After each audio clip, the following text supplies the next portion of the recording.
الحمدللہ رب العالمین والصلاة والسلام علی اشرف الانبیاء والمرسلین سیدنا محمد بن عبداللہ من لا نبی بعدہ وعلی آلہ واصحابہ ومن تبعہ بإحسان الی یوم الدین۔ ناظرین اکرام، السلام علیکم ورحمۃ اللہ وبرکاتہ۔ میں ڈاکٹر راجہ ذوالفقار احمد آپ سے مخاطب ہوں، اور انشاءاللہ آج ویلاگ نمبر 47 میں 47 میں آپ سے گفتگو ہوگی۔ ناظرین اکرام، آج ہم یہود کے کردار پر گفتگو کریں گے۔ سرور کونین محمد مصطفیٰ صلی اللہ علیہ وآلہ وسلم جب ہجرت کر کے مدینہ آئے تو ان کا کیا کردار تھا، کیا رول تھا، ان کی کیا سوچ تھی۔ ناظرین اکرام، یہود جو تھے یہ ایک تجارت کرنے والے لوگ تھے، اور یہ غلے کی، کھجور کی، شراب کی تجارت کرتے تھے، کپڑے کی تجارت کرتے تھے، اور کھجوروں کو یہ برآمد کرتے تھے اور باقی چیزوں کو یہ درآمد کرتے تھے۔ ان کے اندر سب سے جو بڑا کبھی فعل تھا ناظرین اکرام، وہ سود خوری تھی۔ چونکہ ان کے پاس سرمایہ تھا تو عرب کے جو مدینے کے اصلی باشندے تھے، بدوی باشندے اور اصلی جو باشندے تھے، یہ ان کو بھاری سود پر یہ قرضے دیتے تھے ان کو، اور قرضے دے کر سود در سود یہ حاصل کرتے تھے، اور پھر اس ہی سودی جو ہے کاروبار اور سودی لین دین کی وجہ سے یہ عرب کے قبائل جو تھے ان سے ان کی زمینیں اور باغات جو ہتھیا لیتے تھے،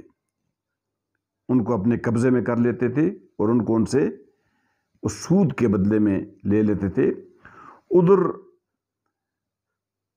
ان عرب قبائل کا یہ حال تھا کہ وہ اس لیے قرضے لیتے تھے کہ اپنے سٹیٹس کو برقرار رکھنے کے لیے، اور اس معاشرے کے اندر جو شعراء تھے، شعر پڑھنے والے، کہنے والے، قصہ گویا اور قصہ گوئی کرنے والے، اور مدح میں محفلوں میں بیٹھ کر وہ اپنے اپنے سرداروں کی جو مدح بیان کرتے تھے، ان کی تعریفیں بیان کرتے تھے، اس کے اوپر لٹانے کے لیے یہ ان سے قرضے لیتے اپنے سٹیٹس کو قائم برقرار رکھنے کے لیے۔ اور یعنی یہ بھی ایک قسم کی جہالت ان کے اندر سرایت کی ہوئی تھی کہ اپنے جھوٹے سٹیٹس کو قائم رکھنے کے لیے، برقرار رکھنے کے لیے یہ کیا کام کرتے تھے، ان یہود سے قرضہ لے کر ان شعراء کو کھلاتے پلاتے، بیٹھتے، مجلسیں سجاتے، اور ان میں جناب وہ طرح طرح کے وہ جو کبھی فعل ہوتے وہ کرتے۔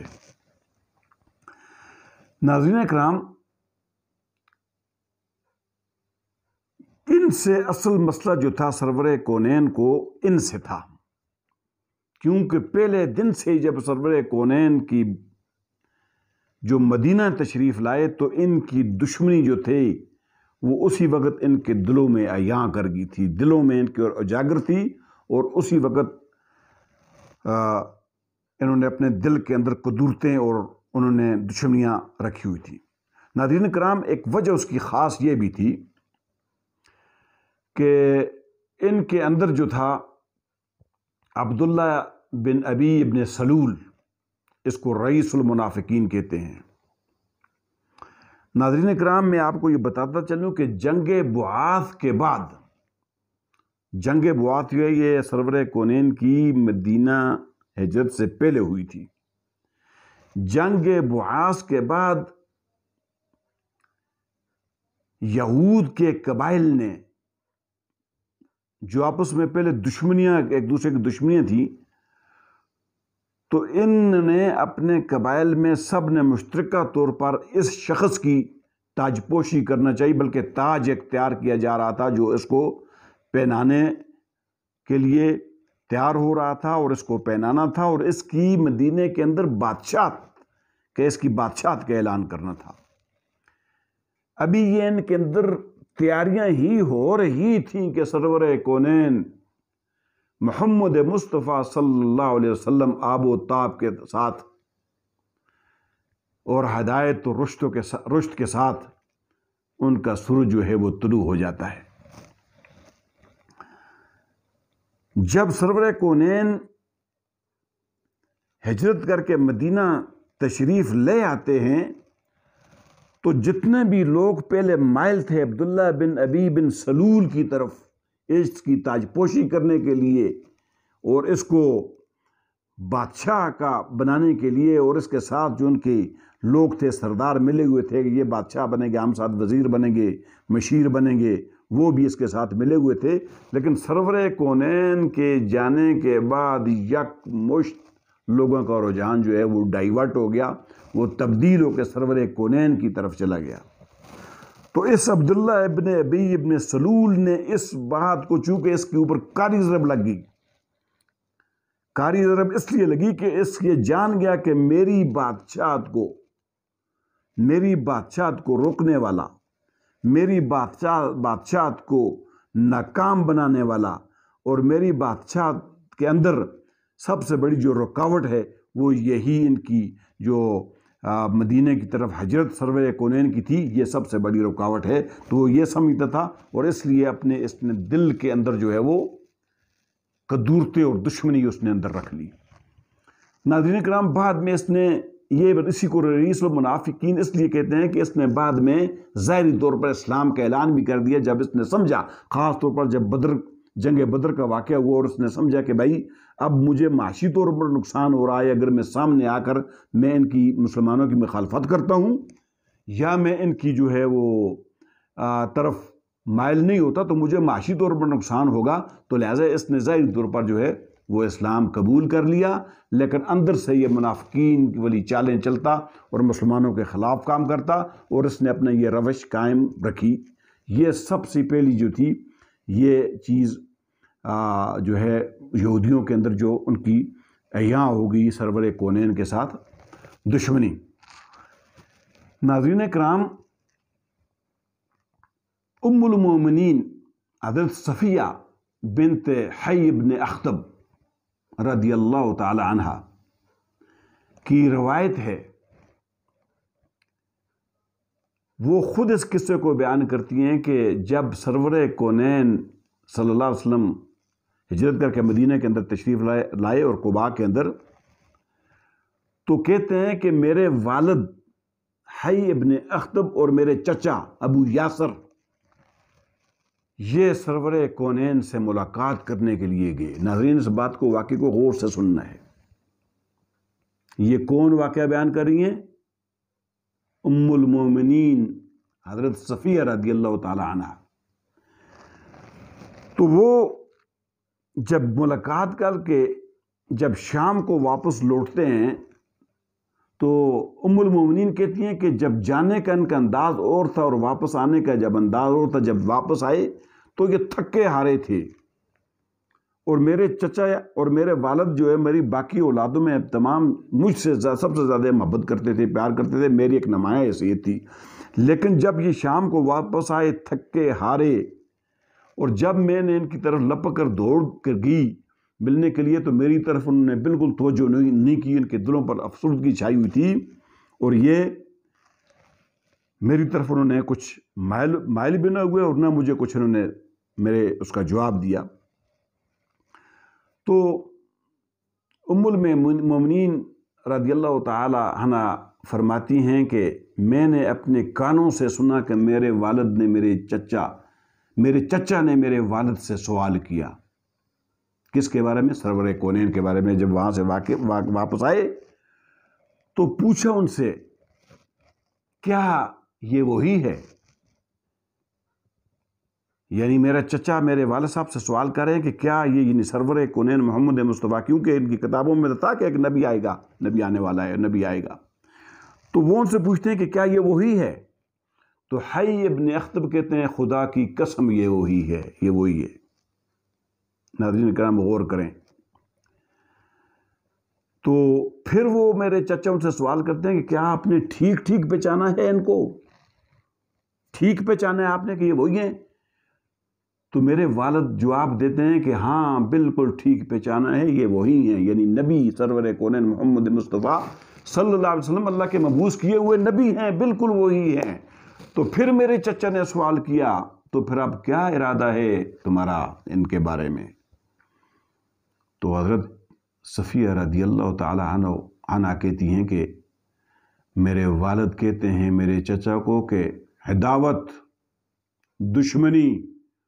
اور خدا کی قسم جب تک میں زندہ ہوں میں اس کے ساتھ عداوت کروں گا، دشمنی کروں گا، اس کے مخالفت کروں گا اور اس کے مخالف کھڑا ہوں گا، اور میری دشمنی اس کے ساتھ میری مرتے دم تک دشمنی رہے گی۔ ناظرین اکرام، ام المومنین یہ کہتی ہیں کہ یہ میں نے اپنے کانوں سے سنا۔ ناظرین اکرام، اب اسی طرح کا دوسرا واقعہ جو بخاری کے اندر روایت ہے جو اس کی تائید کرتے ہیں اس واقعے کی، عبداللہ ابن سلام رضی اللہ تعالی عنہ، یہ یہودیوں کے اندر ایک بہت بڑے عالم تھے، بہت بڑے عالم۔ اس کا والد بھی یہود کا عالم تھا، اور عبداللہ ابن سلام جو تھے یہ خود یہودیوں کے عالم تھے۔ تو یہ جب سرور کونین مدینہ منورہ تشریف لے گئے تو بنی نجار کے اندر عبداللہ ابن سلام سرور کونین سے ملاقات کے لیے گئے، کیونکہ یہ عالم تھے اور یہود کے علماء جانتے تھے کہ نبی برحق آنے والا ہے، کیونکہ ان کی کتابوں میں یہ بات موجود تھی کہ نبی آئے گا، اور نبی آئے گا۔ تو عبداللہ بن سلام کہتے ہیں میں گیا بنی نجار میں گیا، سرور کونین سے میری ملاقات ہوئی، میں نے سرور کونین محمد مصطفیٰ صلی اللہ علیہ وسلم چند سوالات کیے، اور ان سوالوں کو صرف نبی ہی جان سکتا تھا، کیونکہ ان کی کتابوں میں یہ بات موجود تھی پہلے سے۔ تو عبداللہ ابن سلام کہتے ہیں کہ میں نے ان سے سوالات کیے تو سرور کونین نے ان تمام سوالوں کے صحیح اور ٹھیک جواب دیے۔ تو عبداللہ ابن اسلام کہتے ہیں کہ میں نے وہیں پر کلمہ پڑھا، اشہد اللہ الہ الا اللہ و اشہد ان محمد رسول اللہ، وہیں میں نے کلمہ پڑھا اور میں مسلمان ہو گیا۔ کیوں؟ کہ اس نے پہچان لیا، جان لیا، حق کو پہچان لیا عبداللہ ابن اسلام رضی اللہ تعالیٰ عنہ نے کہ یہ سچے نبی ہیں، اور اس کے بعد انہوں نے اسلام کو قبول کر لیا۔ ناظرین، اب عبداللہ ابن اسلام سرور کونین کو کہتے ہیں کہ اے اللہ کے نبی، میرا یہود کے اندر ایک بہت بڑا مقام ہے، اگر میں اپنے اب اس کو اسلام کو میں اعلان کرتا ہوں تو یہ تمام یہود، چونکہ ان کے اندر دلوں کے اندر قدورت اور منافقت اور ان کے اندر عداوت دشمنی بری پڑی ہے، کوٹ کے بری ہوئی ہے، لہٰذا آپ ایسا کریں کہ میری موجودگی میں یہاں پہ ہوں، آپ ان کو بلائیں، یہود کو، اپنے ان کو جو ہیں ان کے سرداروں کو، باقی کو اپنے پاس بلائیں اور میرے بارے میں ان سے سوال کریں۔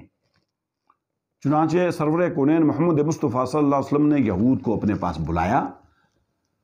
اور جب وہ آئے یہود، ان کے سردار اور دوسرے تمام جو لوگ وہاں پر جمع ہوئے، اکٹھے ہوئے، تو اس وقت عبداللہ ابن اسلام گھر کے اندر چھپ گئے۔ اب سرور کونین نے ان سے سوال کیا، ہاں بھائی یہ بتاؤ